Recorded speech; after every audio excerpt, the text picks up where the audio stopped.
Resentment has mounted so much in South Korea against what has come to be known as gabjil, high-handedness by the rich and powerful, that parliamentarians are proposing legislation to punish some of the worst abuses.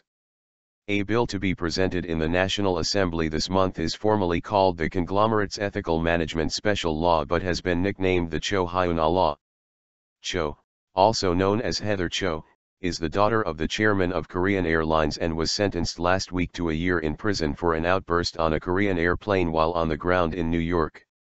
It was considered a severe sentence by some legal experts. The bill proposes to ban members of the powerful business families known as chaebol from working at their companies for at least 5 years if convicted of a crime.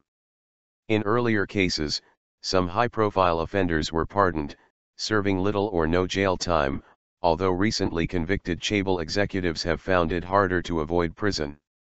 Embezzlement sentence.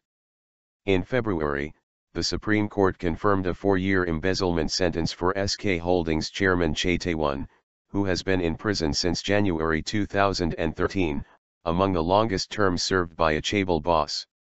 In 2007, Hyundai Motor chairman Chung Mong-koo was given a 3-year jail term for fraud, but the sentence was suspended in exchange for community service and a $1 billion charity donation as the court deemed he was too important to the economy to be jailed. Cho, who has appealed against her sentence, was Korean Air's head of in-flight service at the time of the December 5 episode, which has come to be called the Nut Rage case. A court found she had violated the law by ordering the plane she was in to return to the gate after it started to taxi. Cho had demanded the flight crew chief be expelled from the flight after she was served macadamia nuts in a bag, and not on a dish.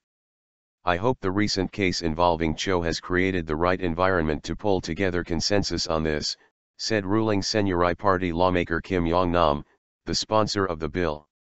Another parliamentarian from an opposition party has proposed an amendment along similar lines.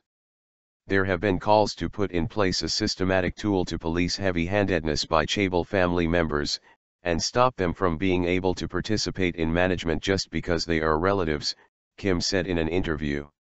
Cho's lawyer Soo Chong-hee declined to comment on the proposed legislation. Legislation's passage iffy. It is not clear whether the legislation will be approved by a parliament controlled by the business-friendly Saenuri Party. Shin Suk-hun, head of corporate policy at the Federation of Korean Industries, a lobby group for chaebol, said improving corporate transparency and ethical standards was positive, but the proposed legislation appeared to regard a corporation as a public interest group. It's almost like trying to supervise a company by getting the public involved and treating it as if it's a group of holy clergymen, he said. It seems excessive. A recent survey of 1,000 people found 3/4 considered heavy-handed conduct by those in superior positions to be a widespread problem in South Korea, with families of the chaebol topping the list as most likely to be responsible. Bosses at work, doctors, and professors were also cited as being unreasonably heavy-handed, according to the survey by the Korea Press Foundation. Incidents that in the past may have gone ignored have received prominent media coverage, including the January case of a department store clerk slapped by a female shopper who demanded a refund for clothes that had already been worn. Being bossy. Even before the Nut Rage episode, a TV drama called Incomplete Life, which portrayed office workers bossed around by oppressive superiors, was a smash hit with viewers who identified with the characters. Gabjil, or being bossy, has in recent years become a mocking catchphrase in a traditionally top-down society where hierarchical roles extend to the workplace.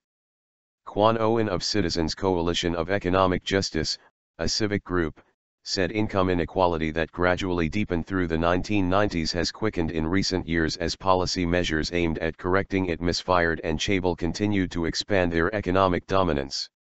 Inconsistent policies have benefited chaebol and ordinary people have lost their jobs, he said. People are angrier.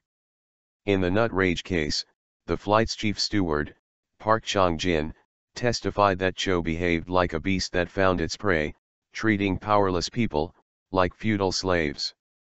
Kim, the ruling party legislator who is also a former prosecutor, said sentencing of powerful people was once dictated by the so-called 3-5 rule. It meant for chaebol cases like this, the ruling would be 3-year jail sentence suspended for 5 years, that was the unwritten code, he said. This case is important in that the code has been broken.